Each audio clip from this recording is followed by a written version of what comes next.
Purple lights flickered across the curved walls of classroom 7B as students shuffled into their assigned seats, each species clustering with their own kind like always. Professor Nira watched them through compound eyes that could see into spectrums most beings never imagined, her forearms organizing lesson materials with practiced efficiency, while her tail swished with barely contained irritation at another day of teaching. Spoiled academy brats who thought they understood the universe. The Galactic Xenobiology Academy floated in the neutral zone between three major star systems, a massive research station that housed the greatest collection of alien life forms ever assembled. Students came here from dozens of worlds, each thinking they were special, each believing their species had figured out the secrets of survival that others had missed completely. Dave Miller sat in the back corner where he always did. His datapad opened to the lesson notes while other students whispered about him in languages they thought he could not understand. They were wrong about that, just like they were wrong about most things concerning humans. But Dave had learned to let them think whatever made them comfortable sleeping at night in their climate-controlled dormitories. The Roshans sparkled like living crystals as they whispered among themselves, their bodies chiming softly when they moved.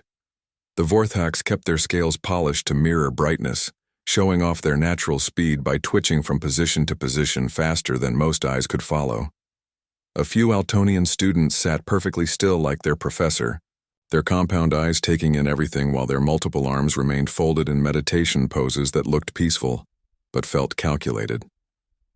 Today we examine apex predators, Professor Nira announced, her voice carrying the kind of authority that came from studying death for 3 centuries. Not the scavengers or opportunists that most of you are familiar with, but true hunters, beings that evolved to kill other beings as their primary survival strategy. Dave looked up from his notes as the professor activated the main display screen.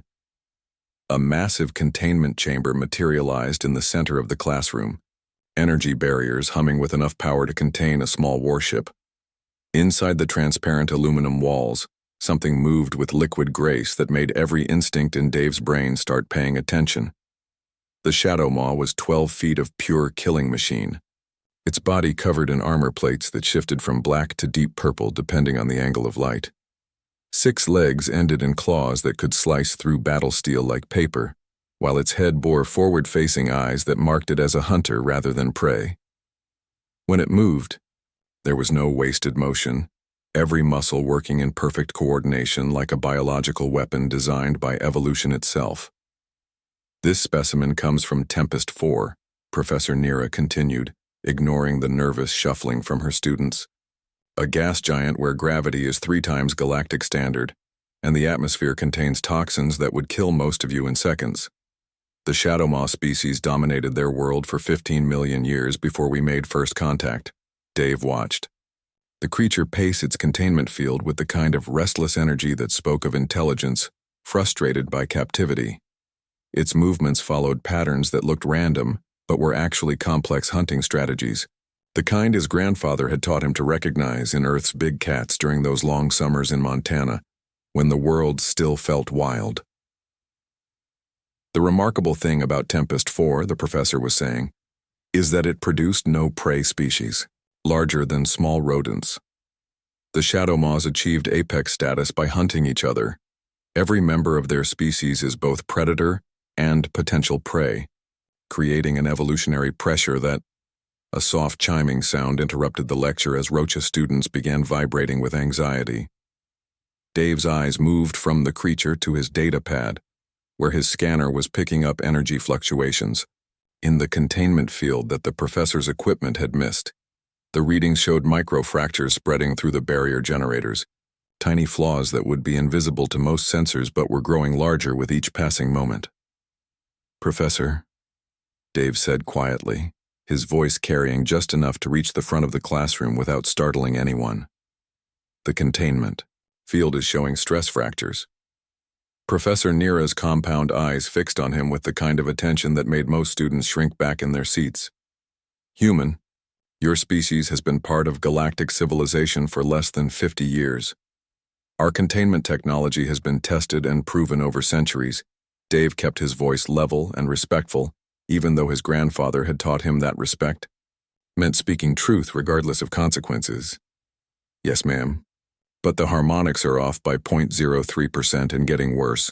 Something is resonating with the field generators. The other students turned to look at him like he had just claimed the ability to breathe vacuum. Humans were supposed to be the new species. The primitives from the rim territories who barely understood hyperspace travel, let alone advanced physics. But Dave's scanner was showing him things that their more sophisticated equipment was designed to filter out as irrelevant noise inside its cage.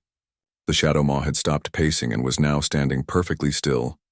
Its head was tilted at an angle that in any Earth predator would signal intense listening, the kind of focused attention that came right before a hunt began. Dave realized, with growing unease, that the creature had been timing its movements to match the resonance frequency of the containment field, using its own body mass as a tuning fork to create harmonic interference. The energy readings are within normal parameters, Professor Nira said dismissively, but her tail was now moving faster, and her secondary arms were reaching for emergency controls. Perhaps human instruments are not calibrated for our technology. Dave looked at his fellow students and saw them going about their note-taking and whispering like nothing unusual was happening.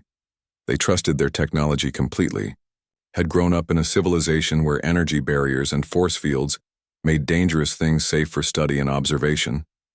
None of them had ever lived on a world where the difference between predator and prey was measured in split-second reactions, and the ability to read danger signs that others missed. The Shadow Maw shifted its weight slightly, and the containment field flickered for just a microsecond. Dave's scanner screamed a warning that his classmates' equipment would not register. For another 30 seconds. 30 seconds that might as well be a lifetime when dealing with something that had evolved to kill for 15 million years straight. Professor, with respect, you need to evacuate the classroom now, Dave said, standing up slowly so as not to trigger any sudden movements from the increasingly agitated creature. That thing knows exactly what it's doing, and we have maybe 2 minutes before. The containment field failed with a sound like breaking glass amplified through a thunderstorm. Energy.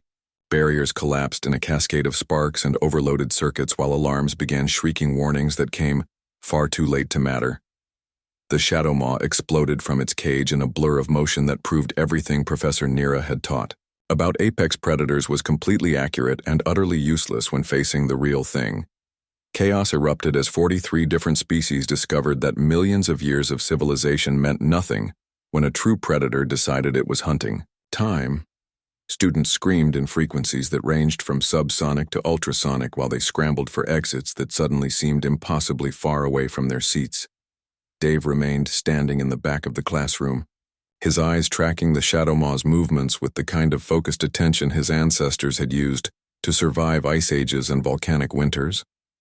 While everyone else saw a monster that had escaped containment, he saw something far more dangerous and far more familiar than anyone else in the room could possibly understand. 12 feet of living death moved through classroom 7B like lightning made flesh, every step calculated to cause maximum terror as the Shadow Maw assessed its new hunting ground with predatory intelligence that had been honed across geological timescales. The creature's armored head swiveled as it catalogued potential threats and easy targets, its forward-facing eyes tracking movement patterns with the same precision that orbital bombardment systems used to lock onto enemy ships. Professor Nira's multiple arms flew across emergency control panels, while her compound eyes took in impossible amounts of visual data. But nothing in her 3 centuries of academic study had prepared her for the reality of watching apex predation unfold in real time. The containment protocols she had memorized were designed for equipment failures and student accidents, not for dealing with something that had evolved specifically to kill everything it encountered without hesitation or mercy. Rocha students shattered their outer crystal shells in pure panic, their harmonic frequencies creating a discordant symphony of terror that resonated through the station's metal walls. Fragments of living crystal scattered across the floor like broken glass, while their soft inner bodies tried desperately to reach emergency exits that might as well have been on different planets for all the good they would do against something that moved faster than their nervous systems could process visual information. The Vorthax activated their natural speed enhancement and became streaks of polished scales racing toward doorways. But even their evolved quickness looked clumsy compared to the fluid grace of something that had spent millions of years perfecting the art of turning living beings into food. Their mirror-bright scales, usually a source of pride and intimidation, now marked them as easy targets for eyes designed to track fast-moving prey across hostile terrain. Altonian students folded into defensive meditation poses that worked perfectly against natural disasters and radiation storms, but were completely useless against a predator that could smell fear from 3 star systems away. Their compound eyes, capable of seeing across multiple spectrums simultaneously, now showed them in perfect detail exactly how outmatched they were by something that had turned killing into an evolutionary art form. The Shadowmaw's head snapped toward a cluster of panicking Roshans whose crystalline bodies were chiming like broken wind chimes in a hurricane. Its muscles coiled with the kind of controlled power that Dave recognized from watching lions prepare to bring down prey 3 times their size, every fiber of the creatures being focused on the simple task of ending lives as efficiently as possible. Emergency lighting bathed everything in hellish red, while automated defense systems tried to analyze a threat they had never been programmed to handle. Stun beams designed for crowd control bounced harmlessly off armor that had evolved to deflect plasma storms and asteroid impacts, while containment fields meant for laboratory specimens collapsed under the focused attention of something that had been testing barriers since before most civilizations had discovered fire. Dave stood perfectly still in the chaos, his human brain processing the unfolding disaster with the same calm focus his species had used to track mammoth herds across frozen wasteland. While his classmates saw random violence and mindless destruction, he saw patterns and purpose, the careful methodology of a hunter that never wasted energy on unnecessary kills, but never hesitated when killing was required. The creature's movement patterns followed hunting strategies that were older than written language, techniques that Dave's ancestors had faced during the long, dark centuries when humans were still figuring out which end of a spear was supposed to go into the predator. It was testing responses, learning which prey would run and which would fight, cataloging weaknesses and escape routes like a military strategist planning a campaign. Professor Nira managed to activate the classroom's emergency blast doors, but the Shadowmaw had already identified the exits and positioned itself to cut off retreat routes with surgical precision. Its alien intelligence understood spatial relationships and movement dynamics better than the Academy's computer systems, turning the enclosed classroom into a perfect killing box where it held every tactical advantage. A group of mixed-species students huddled behind overturned desks that provided about as much protection as tissue paper against something that could punch through starship hulls with its bare claws. Their various natural defense mechanisms, evolved on worlds where the biggest threat was weather or competing herbivores, were laughably inadequate against true apex predation in its purest form. The Shadowmaw's attention fixed on the closest target, a young Rosha whose crystal shell had cracked under stress, exposing the vulnerable organic core beneath.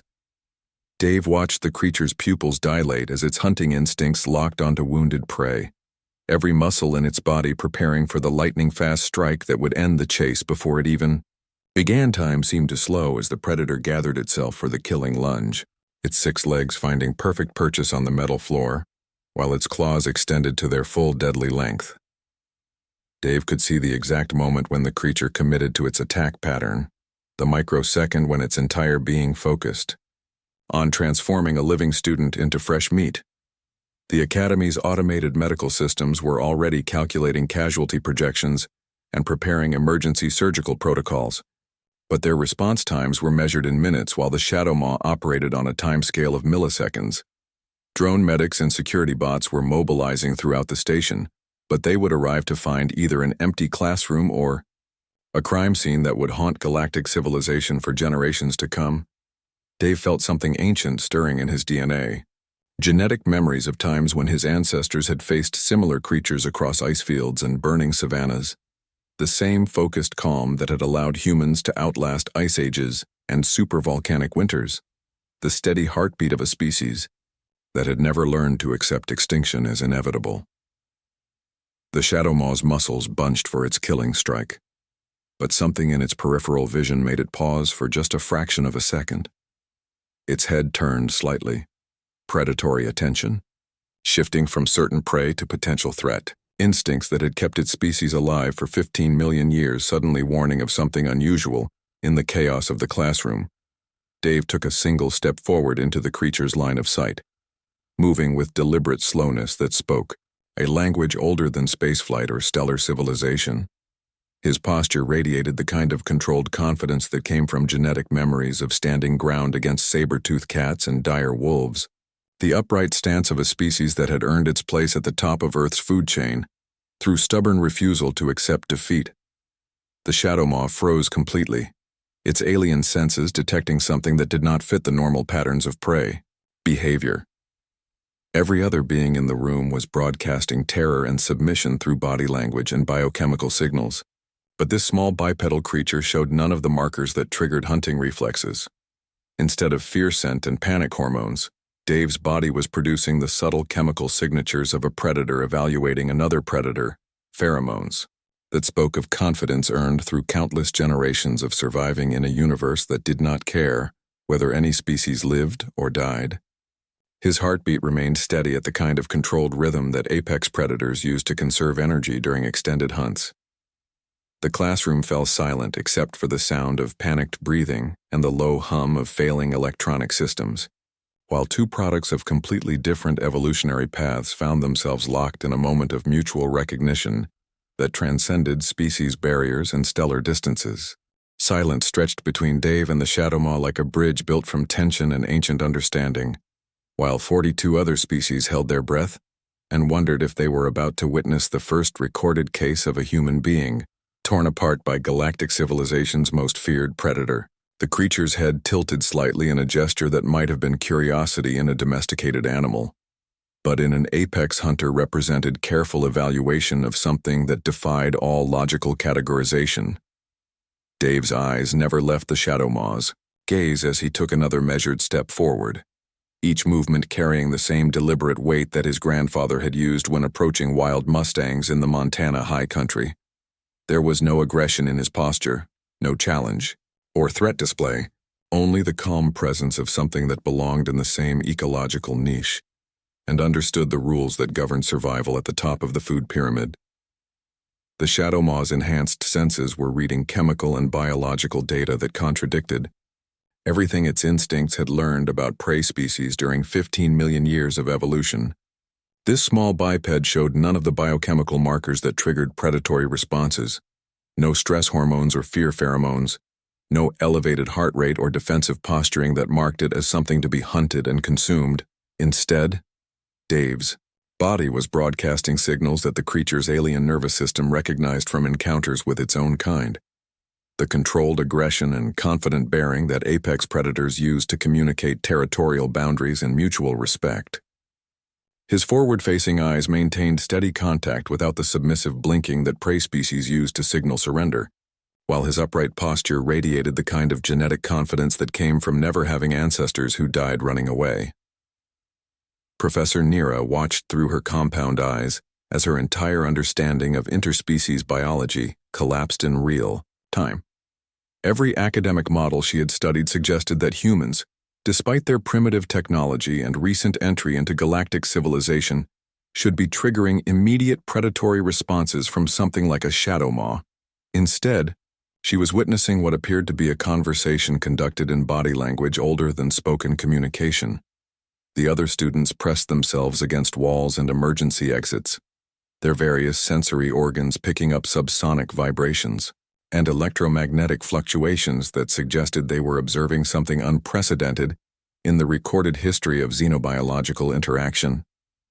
Rocha crystals chimed with frequencies that registered confusion rather than terror, while Vorthak scales rippled with patterns that indicated their speed-enhanced nervous systems were processing events they had no framework to understand. Dave extended one hand in a gesture that had nothing to do with offering food or seeking protection, and everything to do with the universal language that predators used to test boundaries and establish communication.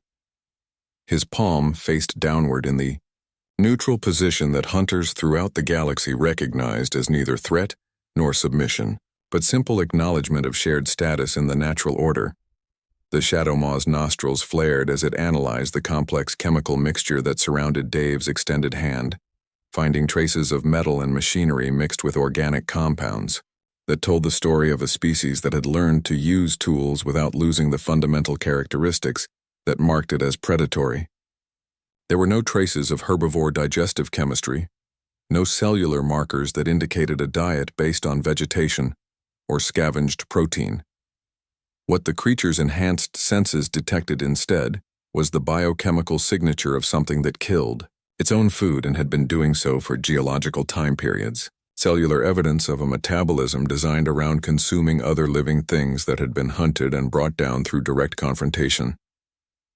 Dave's body chemistry told the story of a species that had climbed to the top of its world's food chain and stayed there through personal violence rather than technology or social cooperation.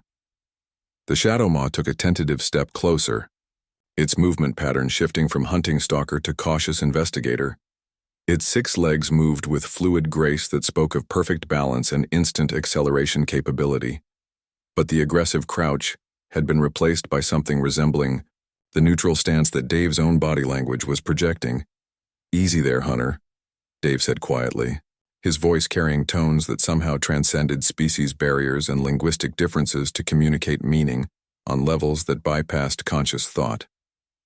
The words themselves were meaningless to the alien predator, but the frequency and rhythm spoke directly to neural pathways that governed territorial negotiation and pack hierarchy. The shadow maw's ears, hidden beneath its armored skull, twitched at harmonics that registered as neither threat nor prey call, but as something its species had not encountered in 15 million years of evolution. Dave's voice carried the controlled modulation that apex predators used when communicating with equals rather than prey, the measured tones that indicated willingness to coexist without surrendering dominance or territory. Something shifted in the creature's alien consciousness as it processed sensory data that challenged every survival instinct it possessed. This small being radiated none of the prey markers that should have triggered immediate attack responses, but it also showed none of the competitive aggression that characterized encounters with other shadow maws. Instead, Dave projected something that the creature's nervous system had no evolutionary experience with, the calm confidence of a predator species that had learned to recognize kinship across stellar distances and biological incompatibility.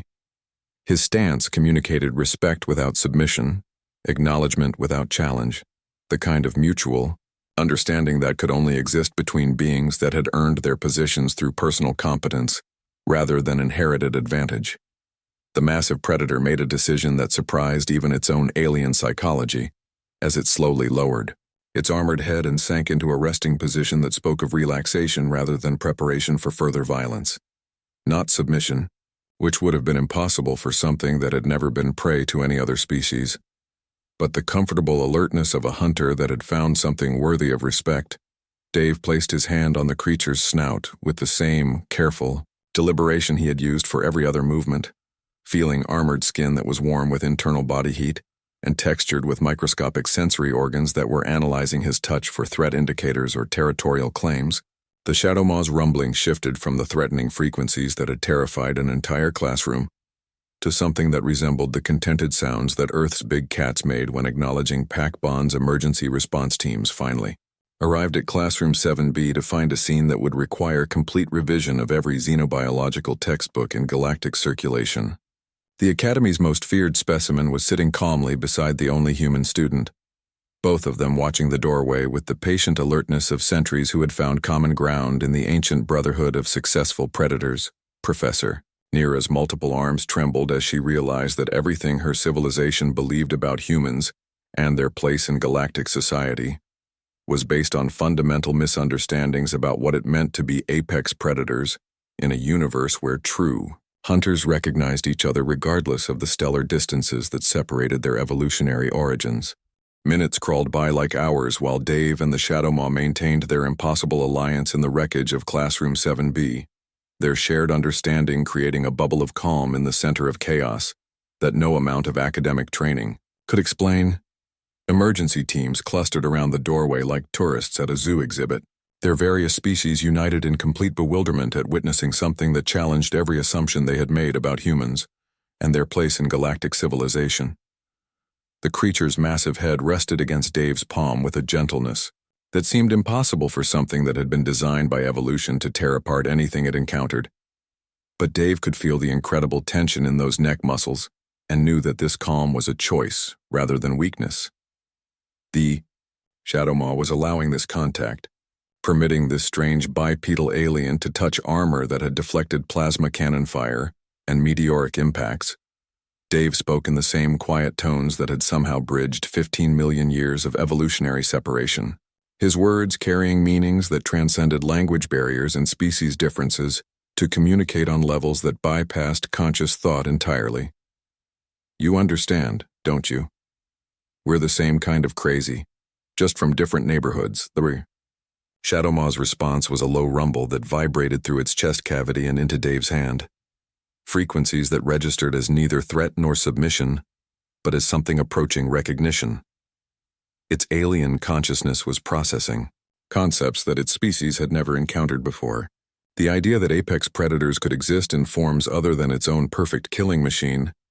Design Professor Nira watched through compound eyes that had seen 3 centuries of scientific discovery and technological advancement, but nothing in her academic experience had prepared her for observing 2 completely different evolutionary paths reaching the same conclusion about dominance and survival. Her multiple arms worked frantically at recording equipment, trying to document something that would revolutionize understanding of predator psychology across 43 known civilizations. Security personnel from a dozen species maintained careful distance while their sensors analyzed the biochemical interaction between human and Shadow Maw, finding data patterns that contradicted every theoretical model about interspecies aggression and territorial behavior. Their weapons remained powered but unused, since conventional wisdom suggested that any intervention might trigger the creature's hunting instincts and turn a miraculous peaceful moment into a massacre. Dave could feel other students watching from behind overturned furniture and emergency barriers, their various sensory organs picking up the subtle changes in atmospheric pressure and electromagnetic fields that indicated something profound was happening in the space between him and the galaxy's most feared predator. Some of them were beginning to understand that they were witnessing history being written in real time. The Shadow Maw lifted its head slightly and turned toward the gathered crowd, its predatory gaze sweeping across species that had cowered in terror just minutes earlier.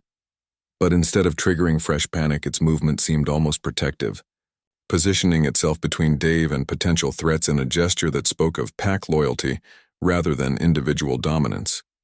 "It's okay," Dave said to the room in general, his voice carrying the same calm authority that had somehow convinced a killing machine to sit down and listen. "Nobody's hunting anybody right now. We're just 2 professionals having a conversation about the old ways." Emergency medical teams ran scanner sweeps on both Dave and the Shadow Maw, finding physiological readings that defied explanation according to standard xenobiological models. Dave's heart rate remained steady at levels that indicated complete relaxation, while his stress hormone production was actually lower than baseline measurements taken during routine academy examinations. The Shadow Maw's biological signatures were equally confusing, showing none of the aggressive neurochemical markers that characterized its species during hunting or territorial disputes. Instead, its brain activity patterns resembled those recorded during the brief rest periods when adult Shadow Maws would pause their constant predatory behavior to acknowledge pack hierarchy or territory boundaries. Dave slowly stood up from his crouched position beside the creature, his movements maintaining the same deliberate pace that had characterized every interaction since the moment their eyes had first met.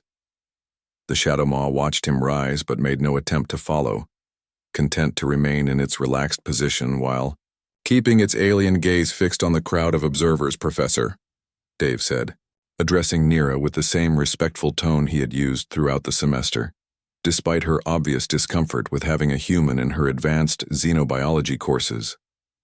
"I think we need to talk about redesigning these containment systems. They're built for keeping specimens locked up, not for communicating with them." Professor Nira's tail twitched with the kind of nervous energy that indicated her scientific worldview was undergoing rapid reconstruction in real time. "Human Dave, what you have accomplished here contradicts every established principle of predator psychology and interspecies behavior." How did you know that creature would not simply kill you? Dave looked back at the Shadow Maw, which was now watching the conversation with the patient attention that apex predators used when monitoring potential territory disputes or pact negotiations. I didn't know for sure, Professor, but my grandfather taught me that predators recognize other predators, and sometimes that recognition is more important than competing for resources. The creature's rumbling shifted to frequencies that almost sounded like agreement, though Dave knew he was probably projecting human interpretations onto alien communication patterns that had evolved under conditions no Earth species had ever experienced. Still, there was something in that sound that spoke of understanding that transcended species barriers and evolutionary divergence. Security teams began establishing a wider perimeter around the classroom as word spread throughout the academy that something unprecedented was occurring in the xenobiology department. Students from other courses pressed against observation windows, their various sensory organs straining to understand how a human had accomplished something that their most advanced containment technology had failed to achieve. Dave placed his hand on the Shadow Maw's armored flank one more time, feeling the incredible power contained beneath that alien skin, while also sensing the controlled restraint that was keeping all that lethal capability in check. The creature allowed the touch without reaction, its behavior suggesting that some kind of mutual understanding had been reached between two beings that had no business finding common ground. "We're going to figure this out," Dave told the alien predator, his words carrying promises that he wasn't sure he could keep but felt compelled to make anyway. "Nobody's going back in a cage, and nobody's getting hurt. We just need to teach the rest of the galaxy what we already know about sharing space with other hunters." The Shadow Maw's response was another rumble that seemed to carry approval, though Dave realized he was building an entire relationship on interpretations that might be completely wrong about what the creature was actually thinking. Still, the fact remained that two apex predators from different worlds had found a way to coexist peacefully in the same territory, which was more than most civilized species had managed to accomplish with their own neighbors. Emergency response protocols were being rewritten in real time as Academy officials realized that their standard procedures for dangerous situations had never included provisions for successful interspecies predator cooperation. Dave and his unlikely partner had created a new category of problem that required solutions nobody had ever needed to develop before. 3 weeks after the incident that Academy officials were still struggling to classify in their reports, Dave found himself sitting in the redesigned xenobiology laboratory with his unlikely study partner, watching Professor Nira attempt to explain predator psychology to a classroom full of students who kept staring at the human and the Shadow Maw like they were observing some kind of miracle. The creature had been moved from containment to what the administration was carefully calling a cooperative research environment, which was academic language for admitting they had no idea what to do with a predator that chose to behave peacefully. Shadow Maw had accepted Dave as its primary handler, but under his guidance it had gradually begun tolerating other species in its presence, though it still maintained the kind of watchful alertness that suggested it was constantly evaluating everyone else as potential threats or prey. Its alien intelligence seemed to understand that Dave's acceptance of these other beings meant they were temporarily safe, but the creature's body language made it clear that this protection was conditional and revocable. Dave had helped Professor Nira completely restructure the containment protocols for dangerous specimens, his insights into predator behavior proving invaluable for designing systems that worked with natural instincts rather than trying to suppress them through force. The new facilities looked less like prison cells and more like territorial spaces, where apex predators could maintain their dignity while participating in research programs. The key understanding, Professor Nira was explaining to her fascinated students, is that predators are not simply killing machines driven by mindless aggression. They are highly intelligent beings whose survival strategies are based on careful evaluation of risk and reward, territorial negotiation, and social hierarchy recognition. The Shadow Maw lifted its massive head from where it had been resting beside Dave's chair, its alien eyes focusing on the professor with what appeared to be attention rather than predatory interest. Dave had learned to read the subtle differences in the creature's posture that indicated curiosity versus hunting mode, And right now, his partner seemed genuinely engaged with the academic discussion. Word of Dave's achievement had spread throughout the academy and beyond, reaching administrative levels where decisions were made about humanity's role in galactic civilization. Representatives from various species governments had requested meetings to understand how humans had developed such effective methods for dealing with dangerous predators, not realizing that Dave's success had nothing to do with technology or training, and everything to do with genetic memories encoded in human DNA.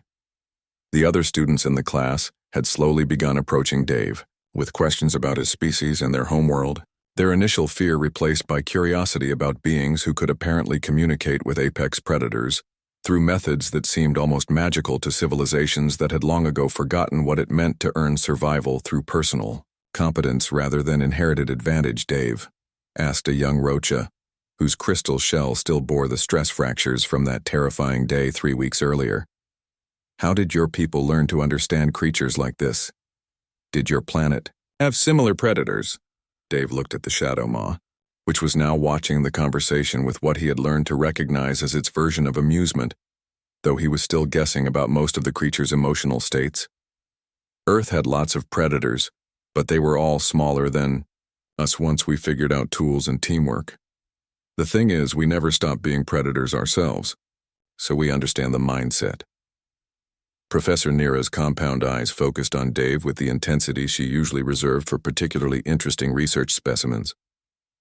You are suggesting that humans retain predatory psychology despite achieving technological civilization.